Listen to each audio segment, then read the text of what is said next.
Hello दोस्तों, Eklavya coaching centre में आप लोग का स्वागत है। जैसे कि हम लोग देख रहे थे कि इससे पहले हम लोग शंकु की चैप्टर नंबर 16 पूरा किए थे।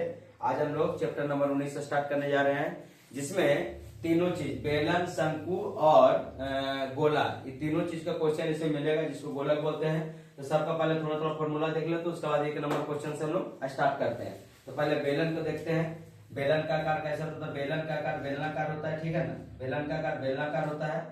तो इसमें बेलन में भी क्या आता है, जो आधार का जो क्षेत्रफल होता है, आधार का क्षेत्रफल गुना ऊंचाई। किसी का भी आयतन निकालने के लिए लोग बार बार बोलते थे क्या, कि आधार का क्षेत्रफल गुना ऊंचाई। तो बेलन का क्या हो जाएगा, त्रिज्या आर हो जाएगा, और यहाँ से क्या हो जाएगा, इसका ऊंचाई, ये क्या हो जाएगा, ऊंचाई, हाइट हो जाएगा।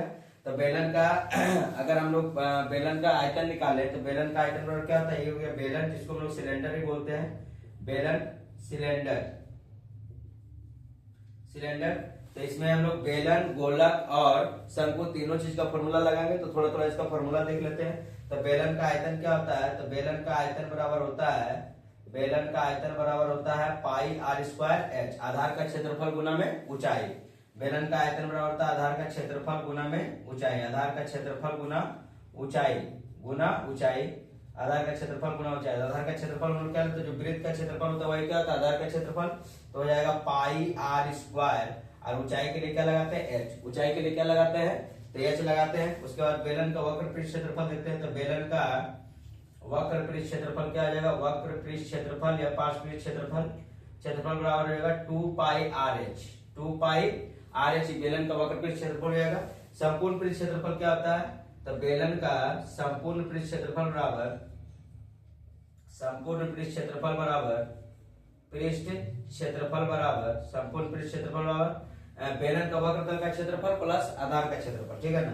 तो बेलन का वक्र पृष्ठ का क्षेत्रफल, वक्र पृष्ठ का क्षेत्रफल, वक्र पृष्ठ का क्षेत्रफल प्लस आधार का क्षेत्रफल, प्लस आधार का क्षेत्रफल, आधार का क्षेत्रफल। तो बेलन का वक्र पृष्ठ क्षेत्रफल क्या लिखेंगे, 2 पाई आर एच, अब प्लस में क्या लिखेंगे, pi R square, pi R square लिखेंगे। अब यहाँ से हम लोग क्या कॉमन लेंगे, तो 2 पाई आर कॉमन ले लेते हैं। तो 2 पाई आर, अब बचेगा क्या, यहाँ पर से बच गया एच, यहाँ पर क्या बच गया आर। ठीक, क्या हो गया, संपूर्ण पृष्ठ क्षेत्रफल। बेलन का वक्र पृष्ठ का क्षेत्रफल प्लस आधार का क्षेत्रफल बराबर क्या हो जाएगा, 2 pi are into H plus में आर, ये बेलन का संपूर्ण पृष्ठ का क्षेत्रफल हो जाएगा। अब इसके बाद हम लोग थोड़ा शंकु को देख लेते हैं। शंकु का क्या होता है, तो शंकु का लिखेंगे। शंकु पहले बनाते हैं। शंकु कैसा है, तो बर्थडे का जो टोपी रहता है, तो आइसक्रीम का जो कोन है, वो किसका उदाहरण है, तो शंकु का उदाहरण है। तो शंकु बनाते हैं। तो शंकु में भी क्या होता है, ये होता है ऊंचाई, और ये क्या होता है, त्रिज्या। तो इसको हम लोग ले लेते हैं एच, इसको क्या लिखते हैं, आधार का त्रिज्या आर, और इसको क्या बनाते हैं हम लोग, तिर्यक ऊंचाई। इसको क्या मानते हैं, तिर्यक ऊंचाई। तो बेलन का, तो शंकु का आयतन बराबर क्या हो जाएगा, जो बेलन का आयतन होता है इसका 1/3 भाग होता है ना। तो हम लोग लिखेंगे शंकु का आयतन बराबर, शंकु का आयतन बराबर क्या लिखेंगे, तो इसका 1/3 भाग, मतलब पाई आर स्क्वायर एच है। तो पाई आर स्क्वायर में एच होने के बाद क्या लिखेंगे, 1/3 pi R square H, 1/3 pi R square H, किसका हो गया, तो शंकु का आयतन हो गया। अब शंकु का वक्र पृष्ठ क्षेत्रफल क्या होता है, तो शंकु का वक्र पृष्ठ क्षेत्रफल, वक्र पृष्ठ क्षेत्रफल या तो पार्श्व क्षेत्रफल, दोनों सेम होता है। वक्र पृष्ठ क्षेत्रफल या पार्श्व का क्षेत्रफल, तल का क्षेत्रफल बराबर क्या हो जाएगा, तो पाई आर एल, पाई आर एल, और संपूर्ण पृष्ठ क्षेत्रफल क्या था, तो पार्श्व तल का क्षेत्रफल प्लस आधार का क्षेत्रफल। यहां से लिखते हैं पाई आर एल, शंकु का संपूर्ण पृष्ठ क्षेत्रफल बराबर, पृष्ठ क्षेत्रफल बराबर क्या लिखेंगे, पार्श्व तल का क्षेत्रफल, पार्श्व तल का क्षेत्रफल प्लस आधार का क्षेत्रफल, आधार का क्षेत्रफल, आधार का क्षेत्रफल। तो पार्श्व तल का क्षेत्रफल, संपूर्ण पृष्ठ क्षेत्रफल क्या, पार्श्व तल का क्षेत्रफल प्लस आधार का क्षेत्रफल। इसे भी देखिए, पार्श्व तल का क्षेत्रफल प्लस आधार का क्षेत्रफल, ठीक है ना। तो यहां से हम लोग लिखते हैं पार्श्व तल का क्षेत्रफल क्या आ जाएगा, तो पाई आर एल और प्लस में पाई आर का स्क्वायर, पाई आर एल और प्लस में पाई आर का स्क्वायर। तो यहाँ से क्या लेंगे, पाई आर कॉमन ले लेंगे, पाई आर कॉमन लेंगे तो क्या बचेगा, यहाँ बचेगा एल, यहाँ क्या बच जाएगा आर, यहाँ क्या बच जाएगा यार। जब देखिए इसमें गुना करेंगे पाई आर एल से, तो पाई आर एल और पाई आर से गुना करेंगे तो पाई आर क्या हो जाएगा, स्क्वायर। ये मेरा था शंकु का, और ये मेरा किसका था, बेलन का। अब इसका नीचे थोड़ा गोला का भी देख लेते हैं, ठीक है ना।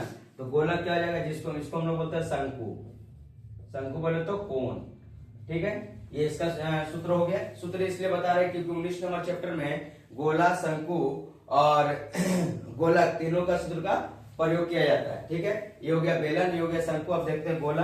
तो गोला बनाते हैं हम लोग। ठीक है, तो गोला में क्या हो जाता है, ये होता है आधार का, ये होता है त्रिज्या। ठीक है, तो गोलक बराबर क्या हो जाएगा, गोलक बराबर हो जाता है, गोलक बराबर होता है 4π3r²। तो गोलक का आयतन लिखते हैं हम लोग। गोलक का आयतन क्या होता है, गोलक का आयतन बराबर, गोलक का आयतन बराबर होता है 4πr², 4πr³, 4/3πr³। गोलक का आयतन है 4/3πr³ और गोलक का, हाँ, पृष्ठीय क्षेत्रफल बराबर 4πr², 4πr²।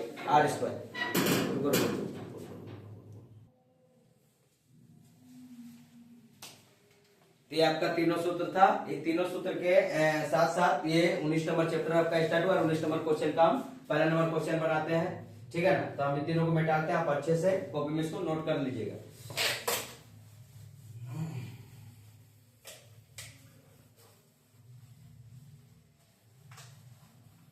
अब देखिए पहला नंबर क्वेश्चन क्या बोल रहा है, देखिए इसी में बेलन और शंकु दोनों का क्वेश्चन इसी में दिया हुआ है। बोल रहा है अनवर के घर के सामने एक ठोस लोहे का स्तंभ है जिनके नीचे का भाग लंब वृत्ताकार बेलन है। ठीक है, एक ठोस लोहे का स्तंभ है जिनके नीचे एक वृत्ताकार बेलन की आकृति है और ऊपर का भाग शंकु की आकृति। ऊपर का भाग कैसा है, शंकु की आकृति का है और नीचे है ठोस बेलन के आकार का है। बोल रहा है इनका आधार का व्यास 20 सेंटीमीटर और बेलनाकार भाग की ऊंचाई कितना है, 2.8 मीटर है। शंकु की आकृति की ऊंचाई 42 सेंटीमीटर है। तो बोल रहा है कि देखिए बेलनाकार भाग की ऊंचाई 2.8 मीटर है। शंकु का जो व्यास जो है ना, जो व्यास दिया हुआ शंकु का व्यास और लोहे का स्तंभ माने बेलनाकार का व्यास दोनों क्या है, सेम है। बोल रहा है कि शंकु की आकृति की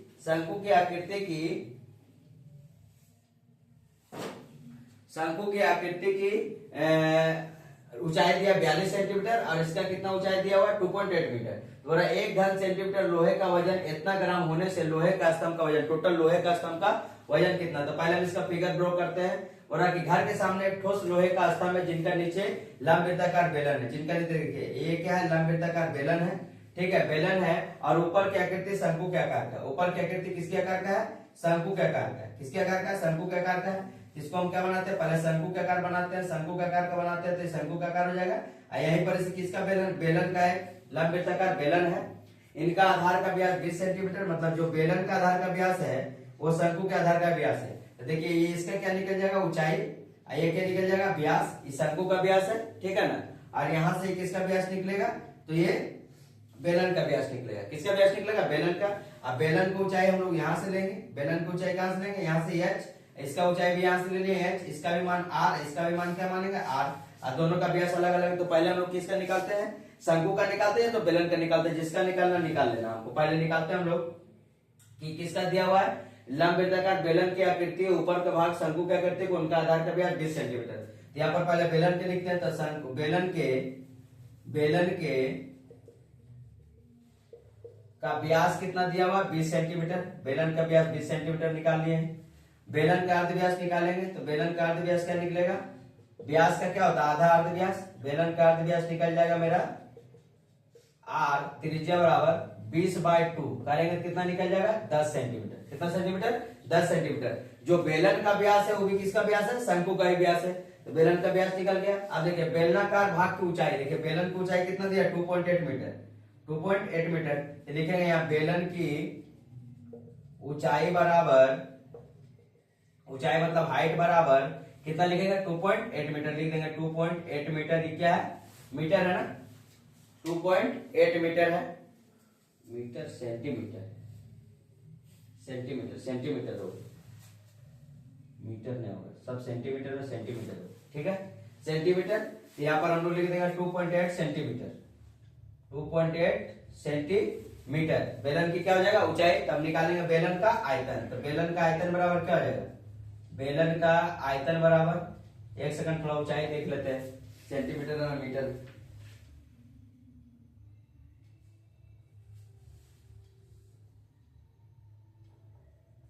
मीटर, ठीक है, ठीक है। मीटर है, सेंटीमीटर में है, मीटर लिख देते हैं। मीटर को हम लोग सेंटीमीटर बना देंगे तो कितना से गुना करना पड़ेगा, 100 से। तो यहाँ पर मीटर को हम लोग सेंटीमीटर बनाते हैं, 2.8 मीटर है, मीटर को सेंटीमीटर बनाएंगे तो कितना से गुना, 100 से गुना। यहाँ पॉइंट हटेगा नीचे 10, 0 से 0 खत्म, कितना आ जाएगा, 280 सेंटीमीटर। कितना सेंटीमीटर, 280 सेंटीमीटर। यहाँ पे मीटर है, मीटर को हम लोग सेंटीमीटर बनाएंगे तो कितना से गुना करेंगे, 100 से गुना करेंगे, ठीक है ना। तो अब यहाँ पे निकालते हैं बेलन का आयतन। तो बेलन का आयतन बराबर क्या होता है, बेलन का आयतन बराबर होता है 1/πr²h। बेलन का आयतन कितना होता है, πr²h। क्या लिख देते हैं, πr²h। अब मान बैठा देते हैं। देखिए r का मान पता चल गया 10 सेंटीमीटर, और ऊंचाई का मान कितना पता चल गया, तो 280 सेंटीमीटर। अब यहाँ बैठाते हैं तो पाई का मान कितना होता है, 22/7। पाई का मान कितना होता है, 22/7 लिख दिए हैं। r का मान कितना है, 10 सेंटीमीटर, तो 10 गुना में 10, और h का मान 280 सेंटीमीटर। h का मान कितना लेंगे हम लोग, 280 सेंटीमीटर। अब काटते हैं यहाँ से, 7 से काटेंगे तो कितना बार में कटेगा, 40 बार में। कितना बार में, 40 बार में। 7 × 28, तो ऊपर में गुना कितना से होगा, 10 गुना 10 100, और गुना 40, तो कितना हो जाएगा, 100 गुना में 40, और गुना में कितना हो जाएगा, 22। अब 22 चौक कितना होता है, 88। यहाँ पर लिख देंगे 88, 1 2 3, 88,000 घन सेंटीमीटर। 88,000 घन सेंटीमीटर किसका आयतन निकला है, तो बेलन का आयतन निकला। किसका आयतन निकला, बेलन का। अब बेलन का आयतन निकल गया। आप देखिए बेलन के ऊपर में क्या बना हुआ है, शंकु। तो हम निकालते हैं पहले शंकु का, फिर शंकु का निकालते हैं। तो निकालते हैं, यहाँ पर देखिए शंकु का जो व्यास है वो कितना है, जो 20 सेंटीमीटर इसका व्यास था बेलन का, वही व्यास कितना किसका है, तो शंकु। तो लिखेंगे शंकु का व्यास बराबर कितना सेंटीमीटर, तो 20 सेंटीमीटर। कितना सेंटीमीटर, 20 सेंटीमीटर। शंकु का अर्ध व्यास निकालते हैं, तो शंकु का अर्ध व्यास कितना हो जाएगा, शंकु का अर्ध व्यास मतलब त्रिज्या बराबर अर्ध व्यास बराबर कितना हो जाएगा, r बराबर हो जाएगा 20/2। काटेंगे तो कितना सेंटीमीटर निकल जाएगा, 10 सेंटीमीटर। अब देखिए शंकु की आकृति की ऊंचाई कितना दिया, 42 सेंटीमीटर। तो शंकु की ऊंचाई निकालते हैं। शंकु की ऊंचाई हाइट बराबर कितना दिया हुआ है, तो 42 सेंटीमीटर। यहाँ लिख देते हैं 42 सेंटीमीटर। अब शंकु का क्या निकालेंगे, आयतन। तो शंकु का आयतन बराबर क्या होता है, शंकु का आयतन बराबर होता है 1/3 πr²h। 1/3 πr²h। अब यहाँ पर देखिए हम लोग बैठाते हैं, यहाँ पर शंकु का आयतन 1/3, पाई का मान 22/7, r का मान कितना दिया हुआ, 10 सेंटीमीटर। r का मान कितना दिया हुआ, 10 सेंटीमीटर। तो 10 गुना का 10 कितना हो जाएगा, 10 गुना में 10, क्योंकि r² है। h का मान कितना, 42 रख देंगे। यहाँ से काटते हैं, तो 7 से काटेंगे 6 बार में, और 3 से काटेंगे तो 2 बार में। 3 से काटेंगे कितना बार में, 2 बार में। तो यहाँ पर कितना हो जाएगा, 22 दूनी का 44, 4400 टोटल। 4400 टोटल क्या हो जाएगा, घन सेंटीमीटर। 22 गुना 10 गुना 10 100, और गुना में 2, 22 दूनी 4400 घन सेंटीमीटर। 4400 घन सेंटीमीटर। आप दोनों को क्या करेंगे, बोला कि 1 घन सेंटीमीटर लोहे का वजन। अब जो लोहा लगा हुआ है वो शंकुआकार भी है और किसका, बेलनाकार भी है। तो 1 घन सेंटीमीटर लोहे का वजन कितना है, 7.5 ग्राम। तो लोहे का स्तंभ का ऊंचाई चाहिए, तो दोनों को आयतन को क्या करेंगे, जोड़ देंगे। दोनों का आयतन को क्या करेंगे, जोड़ देंगे। ये टोटल का टोटल सेंटीमीटर में आया है। कितना किस में आया, सेंटीमीटर। और 1 घन सेंटीमीटर लोहे का वजन कितना है, 7.5 ग्राम। तो देखिए ये किस में है, सेंटीमीटर में है। तो 1 घन सेंटीमीटर बराबर कितना ग्राम होता है, 1000 ग्राम। कितना ग्राम, 1000 से क्या कर देंगे, भागा दे देंगे। तो पहले जोड़ते हैं, दोनों घनों का आयतन बराबर, दोनों घनों का मतलब शंकु और बेलन, घनों का आयतन बराबर कितना हो जाएगा, तो आयतन बराबर हो जाएगा, इसका है 88,000, अब प्लस में 4400। इसको जोड़ देते हैं। जोड़ने के बाद कितना है, 0 0 0 0 4 8 4 12 9, 92,400 ग्राम मेरा क्या आ गया, सेंटीमीटर मेरा क्या आ गया, लोहे का वजन आ गया। टोटल घनों का आयतन। अब यहाँ से देखिए 1 ग्राम से 1 घन सेंटीमीटर लोहे का वजन इतना बता रहा। तो पहले हम लोग क्या निकालते हैं, इसको निकालते हैं कितना केजी में निकला है। तो 92,400 सेंटीमीटर जो निकला है ये ग्राम के अनुसार निकला है, कितना ग्राम इसका आ रहा। तो यहाँ से हम लोग क्या करेंगे, 92,400 अब बटा में 1000 से भागा दे देंगे। 1000 से भागा देंगे तो क्या निकल जाएगा, केजी। मतलब 92.4 केजी क्या निकल जाएगा, लोहे का स्तंभ की टोटल वजन निकल रहा है। स्तंभ का वजन ज्ञात करना निकल रहा है, लेकिन 1 घन सेंटीमीटर लोहे का वजन इतना बता रहा है। तो 92.4 केजी का कितना निकलेगा, उससे क्या करेंगे, गुना कर देंगे। तो यहाँ तक आप इसको कॉपी में नोट कर लीजिए। उसके बाद हम आधा क्वेश्चन बनाते हैं। आधा बन गया आपका, 2 चीज बन गया है। पहले तो शंकु का बेलन का आयतन निकाल दिया और उसके बाद घनों का आयतन निकाल दिया शंकु का, दोनों को जोड़ करके 92.4 केजी निकाल लिए। अब यहाँ से हम लोग क्या करेंगे, ग्राम करेंगे, केजी तो निकल गया, अब यहाँ तक उतार लिए, इसके बाद हम आगे बता रहे।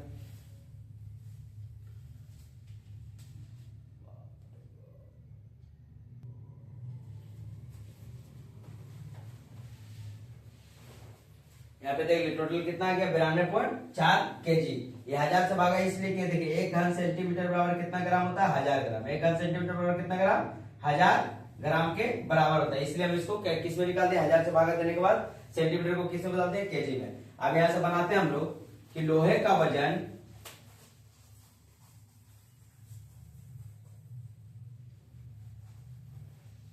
देखिए 1 घन सेंटीमीटर, यहां से लिखते हैं चूंकि 1 घन सेंटीमीटर लोहे का वजन कितना है 7.5 ग्राम। 7.5 ग्राम तो कितना निकला था 92.4 केजी निकला था। इसको गुना करना है तो कितना ग्राम आएगा, तो 92.4 इंटू पर कितना जाएगा 7.5। पॉइंट हटाएंगे तो नीचे 0, पॉइंट हटाएंगे तो नीचे 0, 100 आ गया।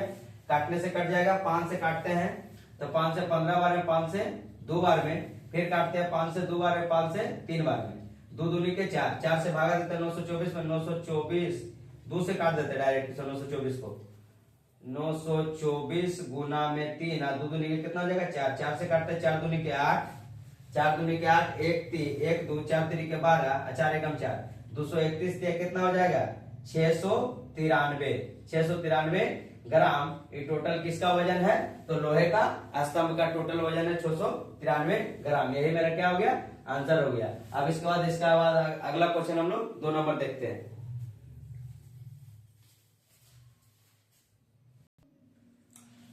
2 नंबर क्वेश्चन देखते हैं। बोला एक ठोस लंबवृत्ताकार शंकु की ऊंचाई 20 सेंटीमीटर और तिर्यक ऊंचाई 25 सेंटीमीटर होने से शंकु के समान आयतन वाले एक ठोस लंबवृत्ताकार बेलन की ऊंचाई और होने से बेलन के आधार का व्यास ज्ञात करें। आधार का व्यास मतलब आधार का अर्ध व्यास निकलेगा, उसको दोगुना कर देने पर क्या निकल जाएगा व्यास। तो देखिए पहले हम एक शंकु का आकृति बनाते हैं, इस शंकु का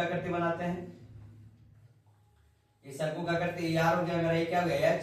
और शंकु के आकार के एक वृत्ताकार बेलन है, शंकु के आकार का क्या है, एक वृत्ताकार बेलन है, एक वृत्ताकार बेलन है। अब बेलन की ऊंचाई 15 सेंटीमीटर दिया, बेलन की ऊंचाई कितना दिया 15 सेंटीमीटर दिया, आधार का व्यास ज्ञात करना। ठीक है, तो आप दोनों का देखिए इसके आयतन के बराबर किसका आयतन है, बेलन का आयतन, इसके आयतन के बराबर बेलन का आयतन है। तो पहले निकालते हैं कि शंकु की ऊंचाई कितना दिया हुआ है, तो शंकु की ऊंचाई दिया हुआ है 20 सेंटीमीटर। शंकु का ऊंचाई कितना सेंटीमीटर 20 सेंटीमीटर दिया, 20 सेंटीमीटर हम लिख लेते हैं। अब शंकु का तिर्यक ऊंचाई दिया, त्रिज्या नहीं दिया है, तो शंकु का लिखेंगे तिर्यक ऊंचाई बराबर, शंकु का तिर्यक ऊंचाई मतलब यल बराबर, तिर्यक ऊंचाई यल बराबर कितना दिया हुआ है 25 सेंटीमीटर, लिख देते हैं 25 सेंटीमीटर। ऊंचाई बोले तो हाइट और तिर्यक ऊंचाई बोले तो यल, है ना, लेंथ लेते हैं उसका। तो अब यहाँ से हम लोग को क्या निकालना, पहले त्रिज्या निकालना होगा। तो शंकु का त्रिज्या बराबर क्या फॉर्मूला है, शंकु का त्रिज्या मतलब आर बराबर फॉर्मूला क्या होता है, रूट ओवर यल का स्क्वायर माइनस एच का स्क्वायर, यल का स्क्वायर माइनस एच का स्क्वायर, क्योंकि हमको क्या निकालना आयतन, और आयतन में क्या चाहिए हमको त्रिज्या चाहिए। तो आर बराबर L square minus H square. तो यल बराबर कितना है, यल बराबर दिया 25, तो 25 का स्क्वायर और माइनस एच का कितना 20 का स्क्वायर कर देते हैं। तो 25 का स्क्वायर कितना होता है 625 और 20 का स्क्वायर कितना होता है 400, 20 का स्क्वायर कितना होता है 400। अब इसे निकालेंगे तो आर बराबर यहाँ फिर आर बराबर रूट ओवर कितना हो जाएगा 225, और 225 किसका वर्ग है, तो 15 का वर्ग, 225 किसका वर्ग है, तो 15 का वर्ग है। तो यहाँ से क्या निकल जाएगा 15। तो शंकु का जो त्रिज्या निकला है कितना निकला है 15 सेंटीमीटर। शंकु का त्रिज्या कितना सेंटीमीटर निकला है, तो 15 सेंटीमीटर लिख देंगे। शंकु का त्रिज्या जो निकला है, शंकु की त्रिज्या बराबर 15 सेंटीमीटर। शंकु का त्रिज्या कितना निकला 15 सेंटीमीटर। अब शंकु के आयतन के बराबर किसका आयतन है, बेलन का आयतन। तो यहाँ पे लिख देते हैं शंकु का आयतन बराबर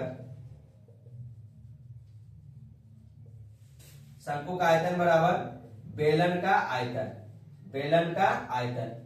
ये दोनों आपस में क्या है बराबर है, मतलब शंकु का जो आयतन है वो बेलन का आयतन क्या आपस में बराबर है। तो शंकु का आयतन बराबर क्या होता है 1/3 पाई आर स्क्वायर एच, इसका बेलन का आयतन क्या होता है पाई आर स्क्वायर में एच, पाई आर स्क्वायर में एच। अब देखिए पाई से पाई दोनों में क्या हो जाएगा, खत्म हो जाएगा।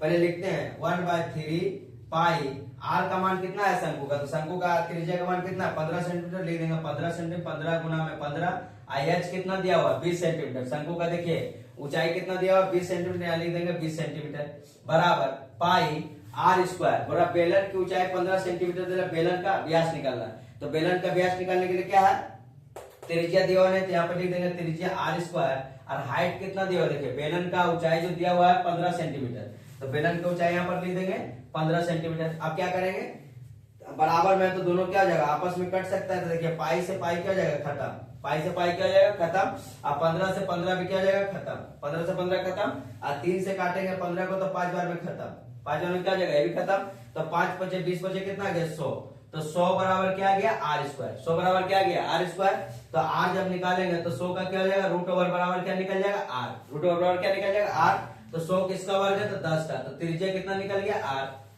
जो बेलन का आयतन निकला, बेलन का जो त्रिज्या निकला कितना निकला 10, बेलन का क्या पूछा आधार का व्यास, तो बेलन का यहाँ पर लिख देते हैं बेलन का त्रिज्या बराबर 10 सेंटीमीटर, बेलन का त्रिज्या कितना निकला है 10 सेंटीमीटर, हमसे क्या पूछा है व्यास, मैंने अर्ध व्यास है तो त्रिज्या, तो बेलन का व्यास बराबर होता है त्रिज्या का दुगना, व्यास बराबर क्या हो जाएगा त्रिज्या का दुगना हो जाएगा, तो 10 गुना का 2 करेंगे तो 10 दूनी के 20 सेंटीमीटर, ये मिला क्या हो जाएगा बेलन के आधार का व्यास आ जाएगा। तो ये आपका 2 नंबर तक क्वेश्चन तक बन चुका है। अब इसके बाद हम लोग पार्ट 2 इसके अगले दूसरे वीडियो में बनाएंगे, इसलिए आप लोग अच्छे से पढ़ते रहिए और इसको बढ़िया से कॉपी में नोट करते जाइए और अच्छे से इसको बनाते जाइए, ठीक है। इसके लिए धन्यवाद।